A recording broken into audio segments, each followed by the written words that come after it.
A little bit of YouTube to get us started as we're going to be talking about how to live out of the greatness and unique strengths God has hardwired into our lives. So if you've ever wondered what kind of value or unique contributions you bring into the world, you are in the right place, so stick around. Hey, I'm Eric, and we're super excited that you are joining us today. Whether you're sitting in front of a device or in a coffee shop, maybe even a bar, we just want to say thank you for tuning in, and we would love to hear from you. Best way to do that is to scan the QR code or to fill out the form next to the stream and take a moment to tell us a little bit about yourself. And if it's your first time with us, here's what we're going to do. We're going to send a little gift in the mail to you in the coming week as our way of saying thank you for joining us today. Now, as you're filling that out, there's a lot going on and some really cool ways for you to connect over these next couple of weeks. First, we've got our baby child dedications coming up on May 18th and 21st in all of our weekend services. If you'd like to find out more about participating in this amazing moment here at Crosspoint for you and your family, just again scan the QR code or let us know on your connection card. Second, we're doing something as a community that we think is an amazing way to serve the underserved and the overlooked in our community through one of our missional partners, Wrapped in Love. If you'd like to take a look at the donation list, check out this QR code, and also take a look at the Wrapped in Love story over at our YouTube channel and how you are part of Chloe's amazing story and her passion in serving this overlooked and underserved community. Last, in case you haven't noticed, we like to say that we don't take ourselves too seriously, and what better way to do that by enjoying a night of fun and laughs. We want to invite you to the Scott Long comedy show here at the Crosspoint venue, benefiting Best Buddies and Unified Sports at both Hamilton Southeastern and Fishers High Schools, two of our local high schools. It's going to be a great night for a great cause with some great laughs, and you can check it all out by going to the QR code for details and to purchase tickets. All right, we got a great service today. We're going to be looking at the unique superpower that you bring into the world. And believe it or not, we all have them. Unique strengths and talents that not only bring out the best in us, but also bring the best of us to those around us. So to get us started, let's take a look at this superhero as he's trying to better understand his superpowers.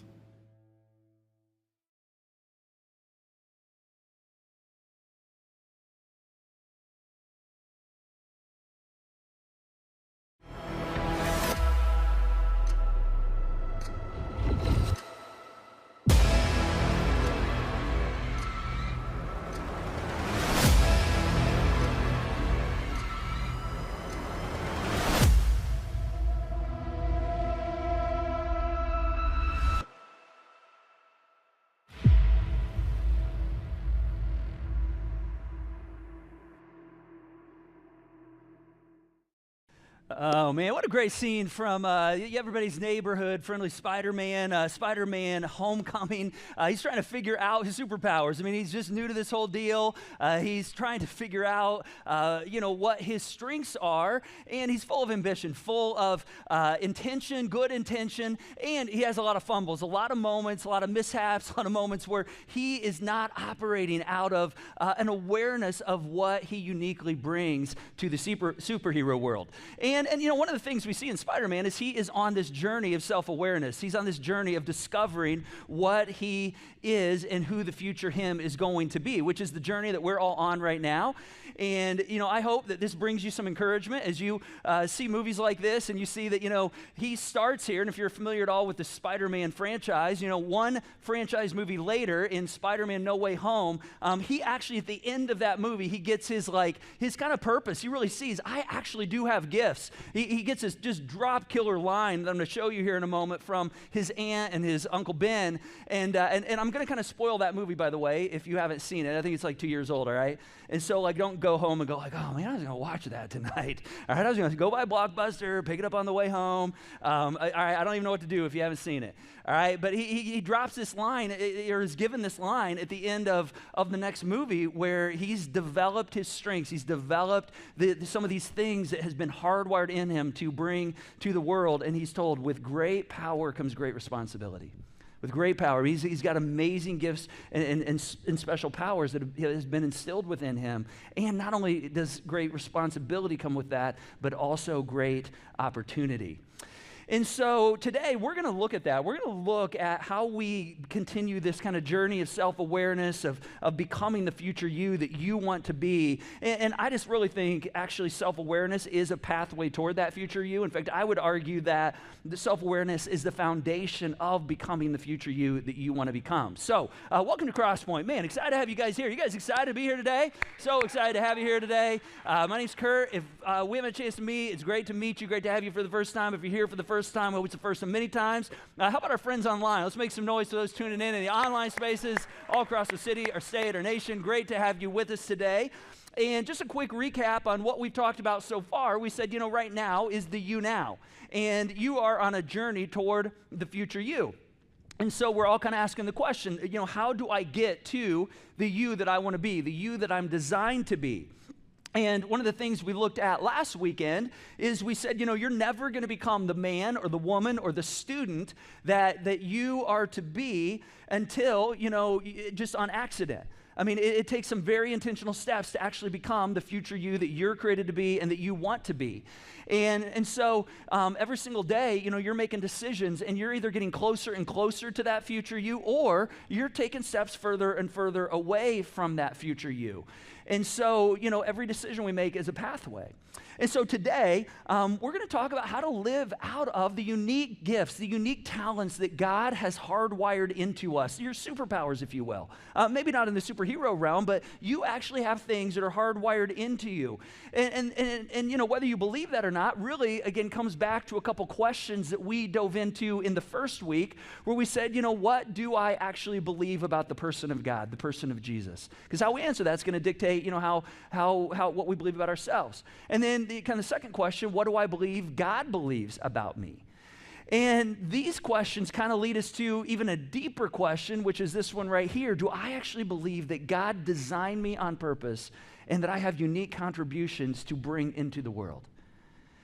And, did God actually have a plan for me? Did he uniquely wire things into me that I'm to bring to the people in my life, the people in my spheres of influence, the workspaces, the school spaces that I interact with every single day? And as we think about this, this really kind of raises some questions of identity. Who am I? And, who am I called to be? And one of the things that I heard a number of years ago that's really helped me about, with understanding identity, and is this phrase right here. And I couldn't even tell you where I heard it from, but it's one of the most powerful phrases. I can't tell you who said it. But it's this right here, that our identity is best when it's ascribed to us. As we think about our identities, we think about, what am I living now? What do I believe about myself? So many times we want to kind of set our own identity. We say, well, I'm going to determine who I am, and I'm going to tell myself that you're this. And we realize that there's, some element that we can do that, but there's a lot of holes in that. Because we're broken, and we don't fully see the full potential of who God sees us as. So then oftentimes we'll kind of swing the other way and we'll say, well, I'm going to let other people tell me who I am. I'm going to let, people in my life, friends, family. And again, there's all kinds of holes with that, because we often are kind of given an identity that maybe isn't who we are, but it's who others want us to be. And so I want us to really consider the third and most brilliant option, which is, what if we look to our Creator? What if we look to the Creator who actually designed us and allow him to tell us, okay, here's who you are? Because I really believe that we're at our best when our identity is ascribed to us.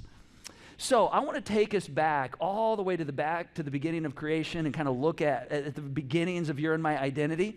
And to do this, we're going to go back to the first book in the Bible called Genesis. It's kind of the story of creation at the very beginning. And in this story, we see just the beauty and the serenity and the goodness of things that God had created. And we find God created everything in the world, and he intended really good things for it. And in this story, in this narrative, if you will, the first 3 days we see God separating things in the creation narrative. He's separating, like light from darkness, and he's separating sky from land and creating land, and then he's separating waters from dry land. And then the next 3 days he begins populating, this thing that he's created. And populating, meaning he begins to create plants and grains and fruits, and then he puts, fish in the sea and beasts in the field, and there's lions, tigers, and bears. Yeah, and then on the sixth day is like his crown creation.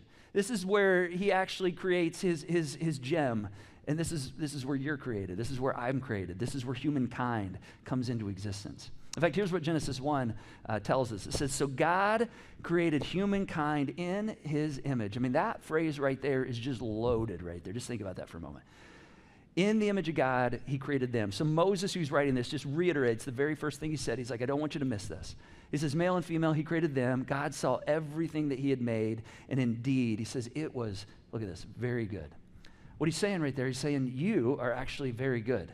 You are very good. He said, when I began to think about you, dream about you, plan for you, he said, I just had goodness in mind. And I actually created with you with a plan. I created you with a purpose, and I hardwired greatness into you, that there are certain things you would uniquely bring to the world. Now, if we fast forward, a couple hundred years, thousands of years forward, we later find in the first century a guy by the name of the Apostle Paul. And the Apostle Paul, he's a guy we like to talk about a lot around here. He's a perfect example of how God hardwires things into us from the very beginning, even before we take steps of faith.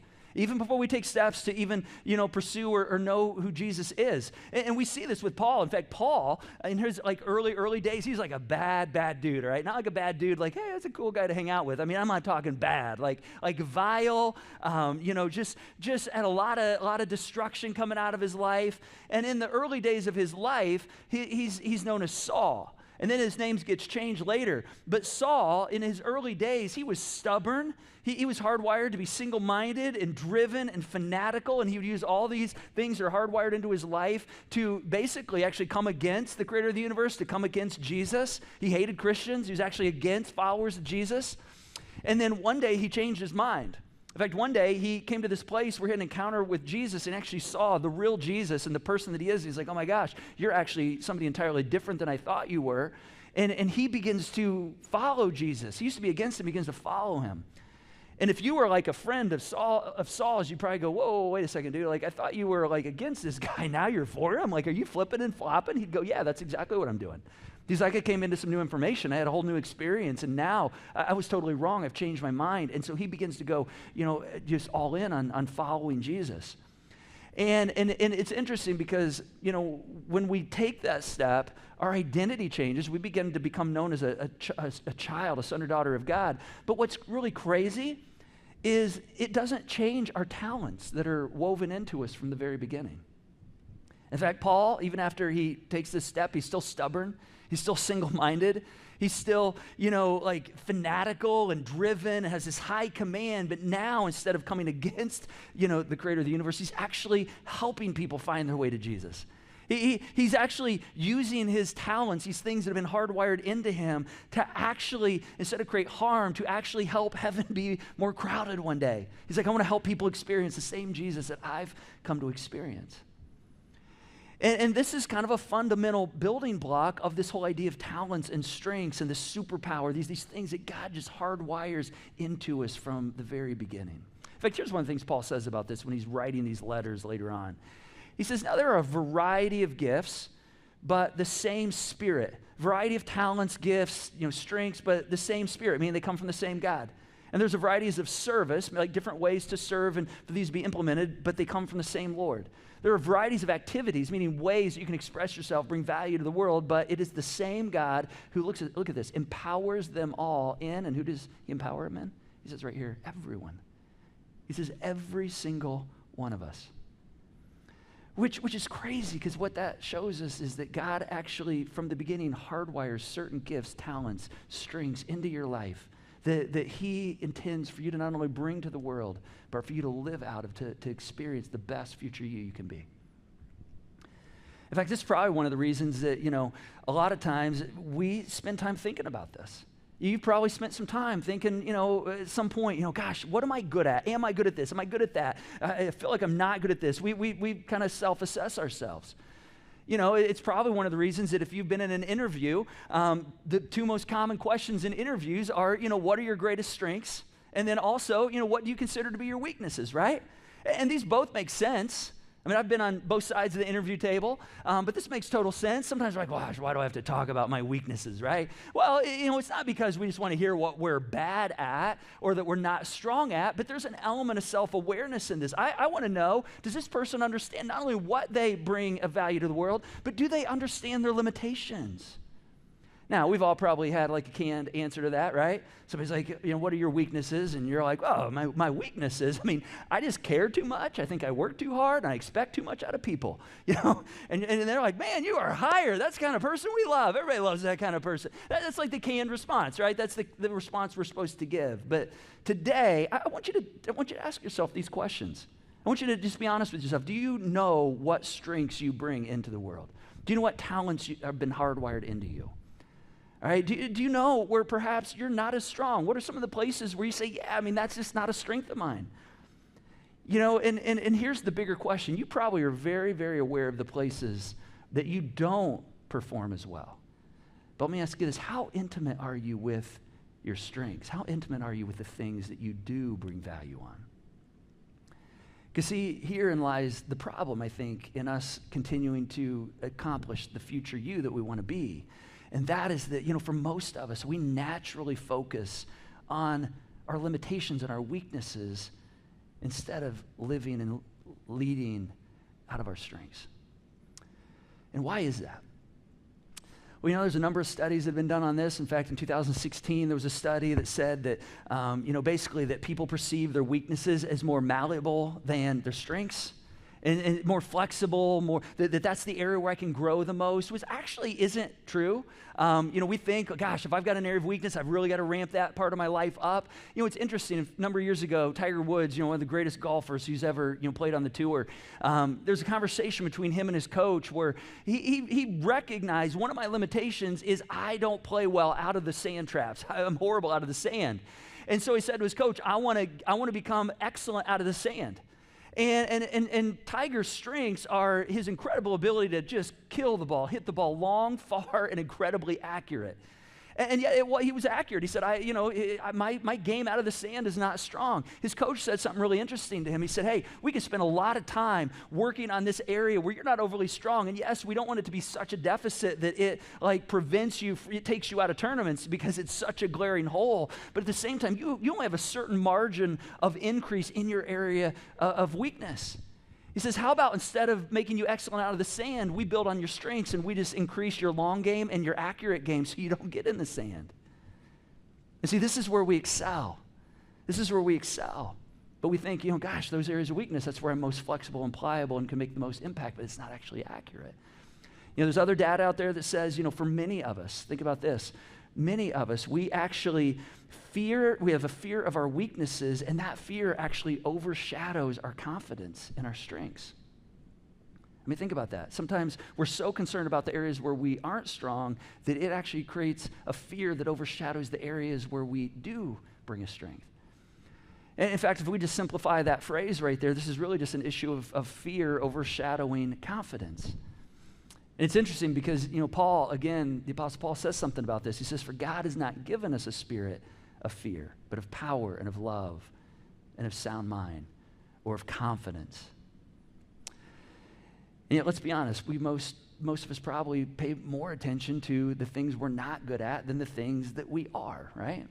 Myself included. In fact, last weekend, just case in point, this is a really cool moment last weekend. If you were with us, if not, I'm going to show it to you, where we were talking about how small things over time make a big difference, can actually have compound interest and build up to have some pretty big affect. We can do small things over time, and over time, those can take down some pretty big giants in our life if we stick to it, if we put it in our life, if we just continue, these small little habits over time.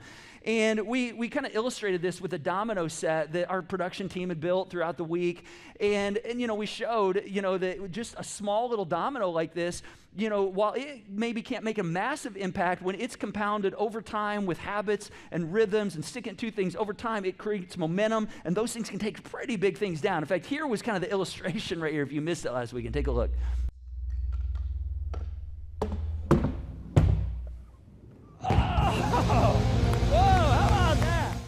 Isn't that amazing? Just the visual of that I can actually do small things over time, and it can actually take down big giants in my life. Now, here's what was fascinating about last weekend. You would not have seen this unless you were here, part of our early weekend service, which is our capture service, where I was kind of illustrating that, if this is the future you, and you just begin to develop small habits in your life, I started throwing this at the big, 5-foot domino just to show that, like, if you just say, hey, I'm going to do something once or twice or over a short period of time, and I try to knock this giant down in my life, it has no affect. I mean, that domino doesn't move at all, that big one, all right? But it's only over time, one thing building on another that actually allows us to take those big things down. So that was the point, and I kept, illustrating this. So the very first time that I kind of illustrated this, and I got ready to throw this domino at the big domino at the end, and I'd done this like 20 times, like that day, by the way. I just like whiffed. I threw the domino, and it just went sailing right into the front row. I mean, I was just like, oh my gosh, you can see it on my mind. I mean, like, oh, okay, so what? I just blew the illustration right there. And I was like a pitcher, in high school. I mean, it's not like I don't know how to throw, but it's just like in that moment, I just like missed it. And see, this is the power of post-production right here. Because see, when everything went online, I just said to our production team, hey, can you take that out and make it look really good for me and make it look like I didn't miss? And they did. In fact, they covered it up, and you would have never known unless you were here that, last Thursday night and you saw this happen, which it kind of illustrates what we do in our lives, right? Anytime we have a weakness or miss or something that shows some kind of limitation, we want to cover it up.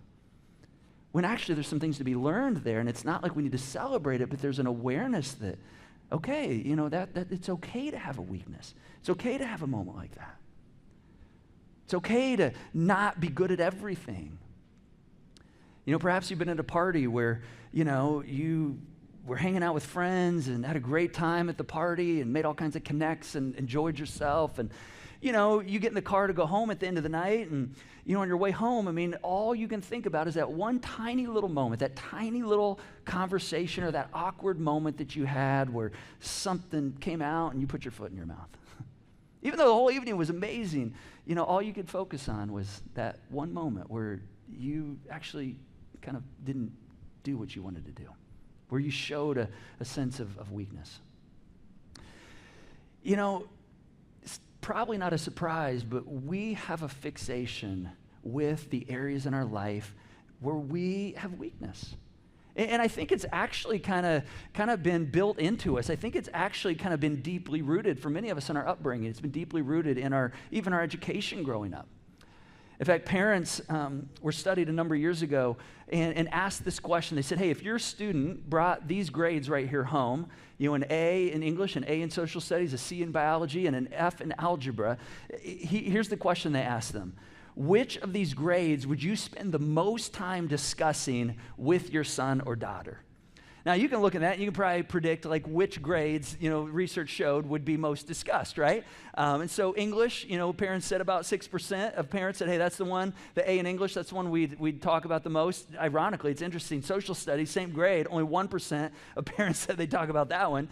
Biology, it went up to 18%. You're like, yeah, that seems logical because that's, they're kind of in the middle of the road there. But look at this, algebra, 75% of parents said that's what we talk about the most.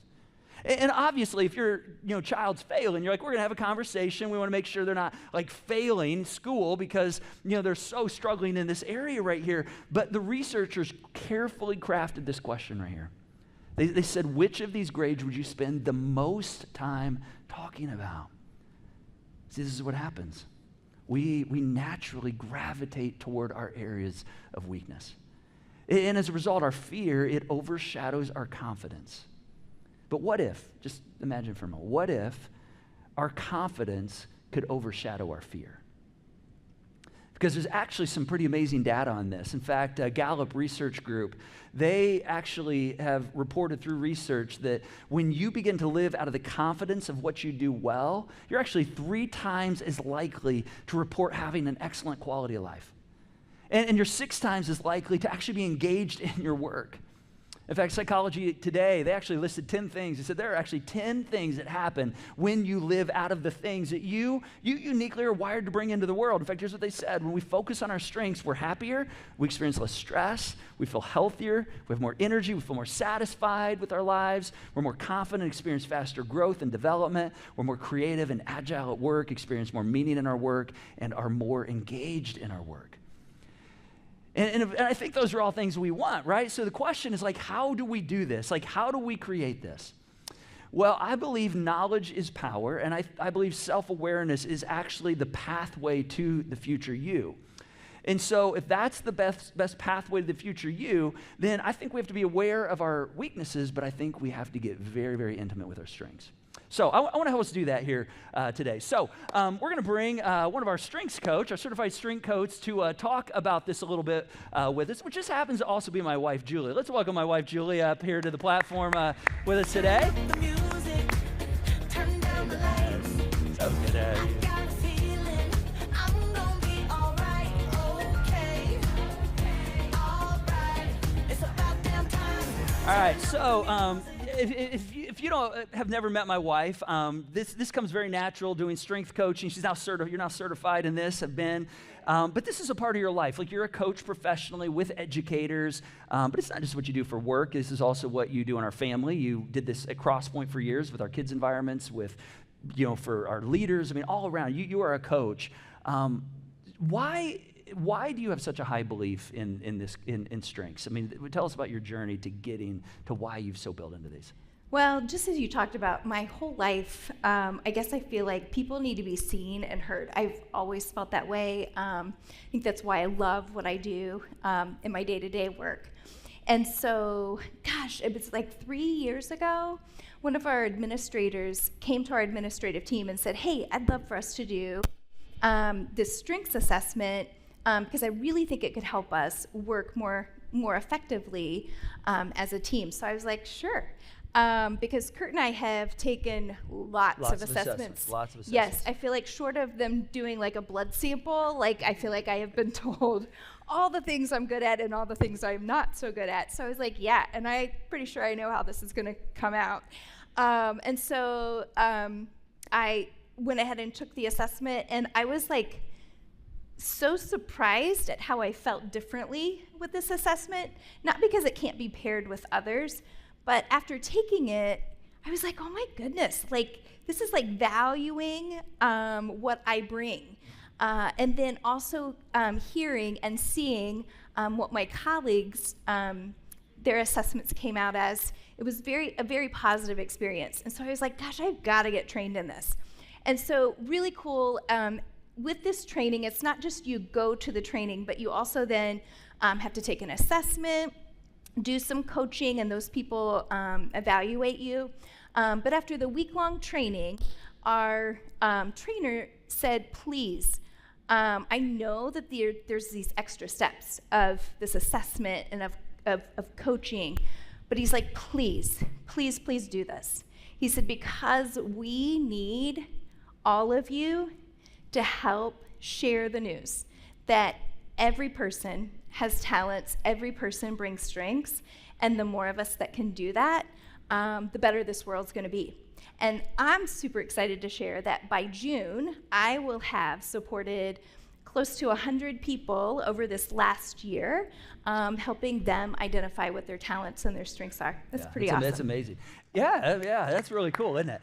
Now, and I know for me, like when I come home and hear some of this and we talk about this, you often on the other side, people like light up when they find their strengths because everybody loves hearing you actually bring value to the world. You actually are, this is wired into you. Yeah. As we think about strengths, I know, some people, we get fearful, right? I've had conversations, people are like, I don't know if I want to know what they are. I don't think I have them. What if I find out I'm not gifted at all? What would you say to someone that feels like, gosh, I don't know if I have anything? Or what if I find out I'm in the wrong place? I'm in the wrong profession. As an educator, are there certain strengths that I have to have? Or as a salesperson, is he going to tell me I shouldn't be in my job? What would you say to them? Well, first of all, I kind of felt that way because we had done all these other assessments, and I'm like, oh, this is like my day-to-day job. Like, what if they see what my top strengths are and they think, ooh, those are not what a coach should have. But here's the thing, strengths are neutral, and actually through Strengths Finders, there are 34 themes, and we all have all of them. Really what it's doing is helping us see what are those top themes, and then how can we build into those. There is not one grouping that is better than another. A leader can have any type of profile, it's knowing what those are and how you can lean into those. And then how can you lean into partnerships and teams around you to really use everybody's strengths. And, we've got the Discover Your Strengths workshop coming up here, starting next week. If someone's interested in being a part of that, what are the 2 or 3 things you're going to walk out with as a result of that? Sure. Well, the big 3 things is, the first one is you're going to learn to name those top talents. Now, here's the thing. You may already have a hunch about what those things are, but what this assessment will do is it will actually name them for you. So it's tangible. It gives you a talking point. It allows you to have conversations with people in your circle, and for them to even speak into you about those. But it gives you these tangible statements in order to really latch on to. And then it's claiming it, right? So it's not just knowing what they are, but it's actually like claiming those. Now, I have to tell you, when I took this assessment, I was like super excited about it, and I'm like showing Curt, and so my top 5 are up there, and I'm like, oh my word, like, Curt, these are like so me, don't you think? And he's like, yeah, but how do you get anything done with the top 5? And a lot of ideas, a lot of positivity, a lot of learning. I'm like, are you kidding me? Are you saying I don't work? And I'm like, it's the next 5 that get stuff done. And so really with this, it's like helping understand those. Curt's are a little bit different than mine, right? But yet us being able to like say, yeah, that's me.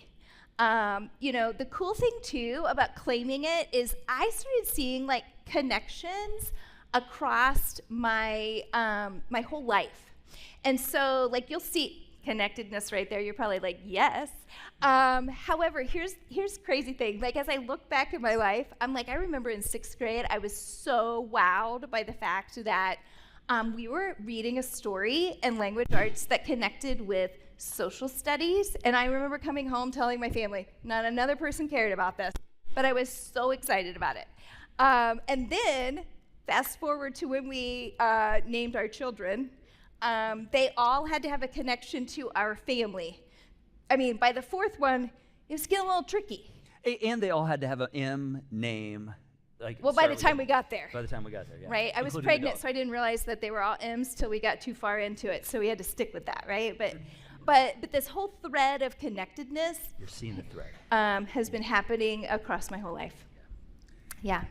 And then the last thing is really like aiming what we know. So it's knowing what those top talents are and developing them into strengths, but then owning them, but then aiming them towards things. So aiming them towards what you do, but also in partnership with others. And in teams with other people.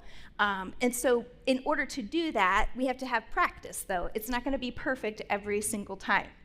But something I did want to mention about that. So Curt and myself, so if we could get those back up on the screen. Yeah. So Curt, see, we had the conversation every week, what stories do we get to tell about our family? And Julie got to go in my seat this week and see if it was okay to tell these stories. That's right? exactly right. That's exactly right. So you'll see up here that Curt and I both have ideation, right? And so the cool thing is, though, it doesn't get lived out quite the same.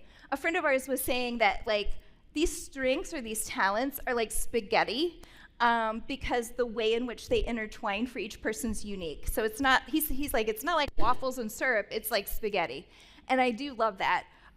So we both have ideation, right, in our top strengths. So we moved into a new house, what was it, 4 years? 5 years ago, not real great numbers, 5 years ago. And I said, I think we need a big table in our dining room. And so I, as a learner, started investigating tables that we could purchase, but then also some table plans in order to make some tables. That Curt could build. Well, no, you told me, listen, Curt says to me, I don't have time for that. I said, no problem. So I go and I contact some people to see if they'd be interested in making the table. Curt hears that. Next thing I know, he's got time. I've got time. Right? Because he's got that competition and that achiever in there, and he is like, I walk into my house, and he is building the table in the dining room, like in the dining room. Like it's not going anywhere. Like you're not. It's staying with the house when we move. Like it's correct. I mean, it's not. You can't get out. We will, when the house is sold, the It'll table stay. will stay. I said, will what are you doing? You said you didn't have time for this. He's like, oh, yes, I do. And there we have a table. And we have a table, and I love Right. building things, and I love achieving things. That's exactly right. Yeah. Yeah, there's a lot of ways this weaves together. As we kind of wrap up, we've got opportunity for strengths. Some of you are signed up. There's still a few spots left. That begins Monday, May 8th. If the dates don't work, you're like, hey, I want to dig into this more, let us know on your connection card. We're going to have another class come. You'll be the first to know. Tell us a little bit about the opportunity for students, because we're going to have an opportunity for students later this summer for parents and students. Right. So one of the things that has been really amazing for our family is we have had our kids take the Strength Finders assessment. And quite honestly, our parenting, I think, changed when we went through Nurtured Heart, and really valuing and naming what we see in a positive way with our kids. But then this came along, and we had all of our kids take this assessment. And the cool thing about it is that it gives us, again, tangible ways to speak into our kids. But not only that, it helps them to know like who they are and how they're naturally wired. It's not going to help them choose a job, but it is going to help them know who they are. And so it's been really powerful for us, and I can't imagine that it wouldn't be powerful for other families. And it allows us to help remind them of where they're strong as they make decisions, as they go through things. And we hate that we didn't have it for our older ones like years ago. I mean, sometimes they're like, gosh, you guys were horrible parents when we were young. Like, we really were. We've really grown and You did become screw up a really little good. bit. And so it does give insights to that. So again, if you're interested in that, you can let us know. You'll be the first to know. Hey, let's thank Julie for sharing a bit on strengths. Thank you, Julie.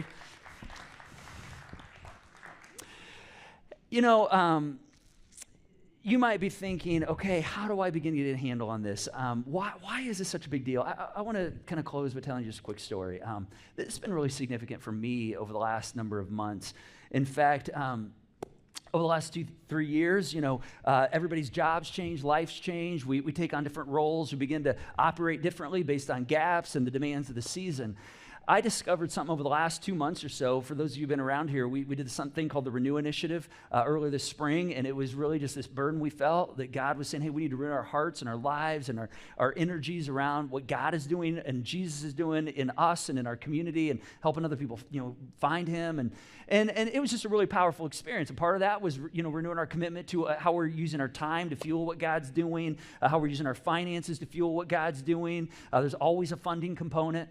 And these are just big seasons when we go through seasons like the Renew Initiative.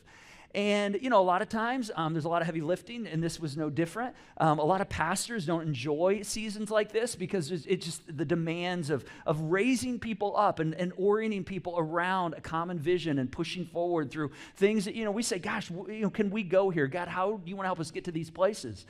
And I got to the end of those, 6-7 weeks of Renew, and I said to Julie, I'm like, oh my gosh, I feel more alive than I felt in years.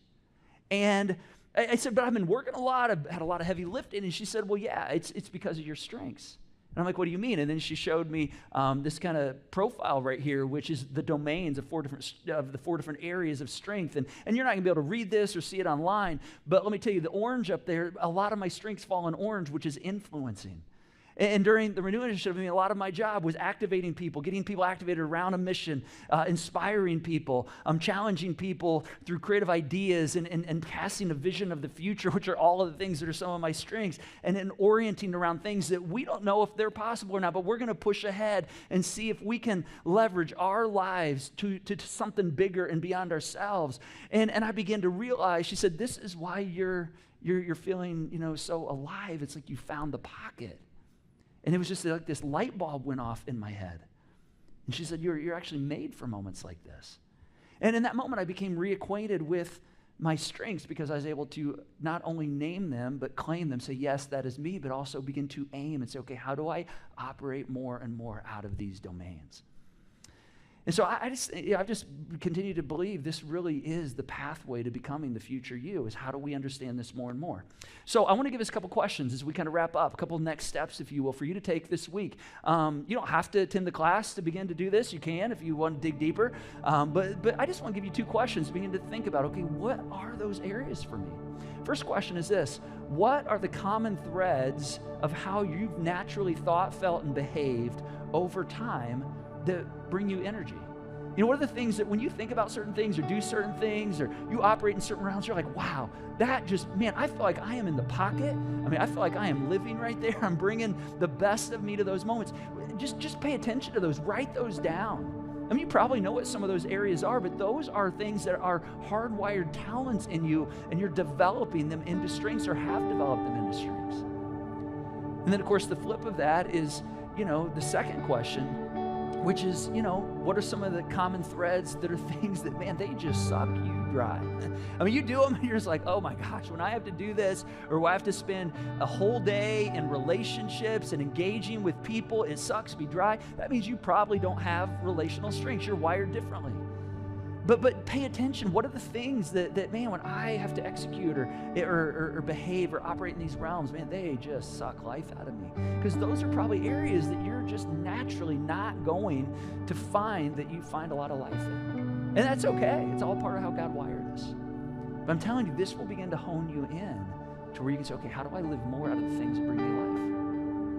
And of course, if you want to sign up for the class, there's the workshop, there's a few spots left. You can scan this QR code, and it begins Monday. We'll get assessments to you, and you can be a part of taking a deeper dive on this. I just believe this is a part of the future you God wants to continue to create in us. How do we live more and more, be intimate, and be aware of our weaknesses, but how do we be intimate with our strengths? Because the you want to be is going to come out of those areas.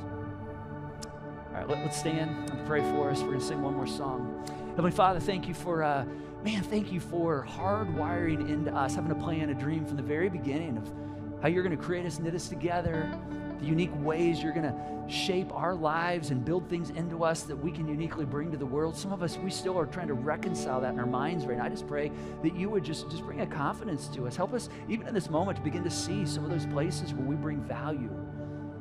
And God, I pray that you would help us to develop those, that you would bring those out, because we know when we do, man, life for us is so much better, and life for others around us is so much better as well.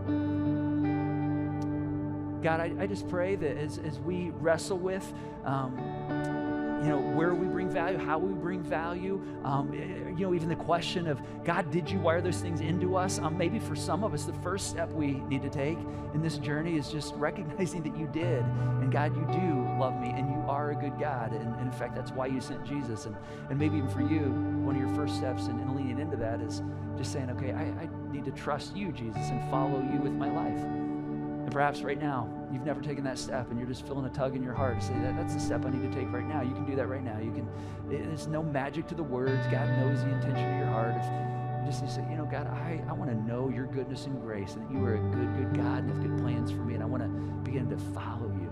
Just let him know that right now. You can take that step, and as you receive him and his goodness, he will receive you. Father, I just pray that you would bring a confidence. I pray that you bring a fresh wind and blow of your spirit in our lives. Help us to live increasingly more to the places where you've wired us for strength and talents and to bring good into the world. And God, we know when we do that, there's a joy that comes. There's an insurmountable joy that we begin to feel and experience, and we want that. We want that, God. So I pray right now that you would just bring that about, that you would move. And we pray these things according to your name and your character and your reputation, Jesus. There's a radical love that can enter your life, and it's literally waiting for the chance to open your eyes. It's a radical thought to surrender your mind, giving all of your doubt and fear away, make space for the light.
Hey, if you made a choice today to accept the grace that Jesus brings to all of us by taking a step to trust Jesus as your Savior and leader, we'd love to celebrate that with you. So let us know on your connection card.